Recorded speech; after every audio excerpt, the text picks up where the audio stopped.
Assalamualaikum warahmatullahi wabarakatuh. Perkenalkan, nama saya Sefi Nur Faisyah dari kelas 4 KPIP Universitas Islam Bunga Bangsa Cirebon. Di sini saya akan menjelaskan lagi materi kelima, yaitu corporate branding dan corporate reputation. Poin yang pertama yaitu corporate branding. Corporate branding adalah proses yang melibatkan menciptakan, membangun, dan memelihara identitas dan reputasi merek perusahaan di mata khalayak, khususnya pelanggan, karyawan, dan pemangku kepentingan lainnya. Aspek penting dari corporate branding termasuk pengembangan logo, slogan, dan elemen visual lainnya yang mencerminkan nilai dan budaya perusahaan.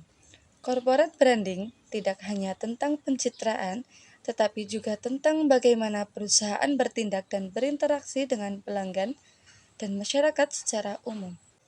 Adapun pentingnya corporate branding. Corporate branding penting karena dapat membantu perusahaan membedakan diri dari pesaing, menciptakan kepercayaan di antara konsumen, dan meningkatkan loyalitas merek. Selanjutnya, ada komponen corporate branding. Ada beberapa komponen utama yang menonjol dalam corporate branding. Beberapa di antaranya, yang pertama, logo, yang kedua, warna, yang ketiga, slogan, dan yang terakhir, citra. Dan yang terakhir, adapun langkah-langkah membangun corporate branding yang sukses. Untuk membangun corporate branding yang sukses, perusahaan perlu melakukan langkah-langkah berikut.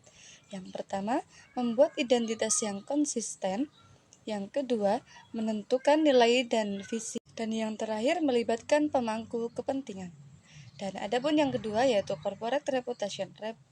Reputasi perusahaan adalah representasi kolektif. Reputasi ini mengukur kedudukan relatif suatu perusahaan baik secara internal dengan karyawannya maupun secara eksternal dengan pemangku kepentingannya.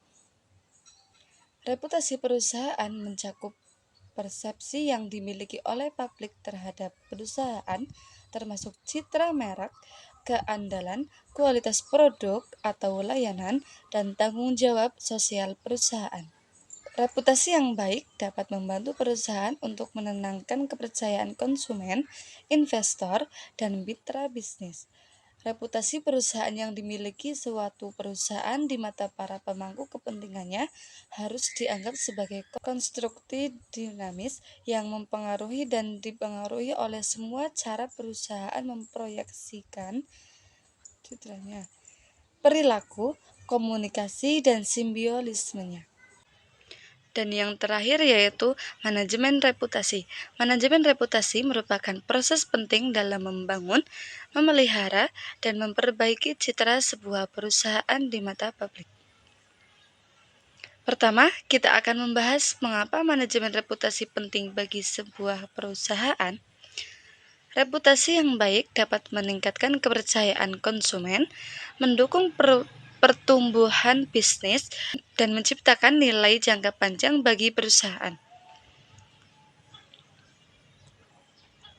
Sebaliknya, reputasi yang buruk dapat merusak citra perusahaan, mengurangi kepercayaan konsumen, dan bahkan menyebabkan kerugian finansial. Selanjutnya, kita akan membahas tentang faktor-faktor yang mempengaruhi reputasi perusahaan. Beberapa faktor tersebut meliputi kualitas produk atau layanan, integritas dan etika bisnis, tanggung jawab sosial perusahaan, dan interaksi dengan pelanggan dan masyarakat. Selain itu, kita juga akan membahas tentang pentingnya transparansi dalam manajemen reputasi. Perusahaan perlu terbuka dan jujur dalam komunikasi dengan publik tentang produk, layanan, dan praktik bisnisnya. Sekian penjelasan dari saya, kurang lebihnya mohon maaf. Wassalamualaikum warahmatullahi wabarakatuh.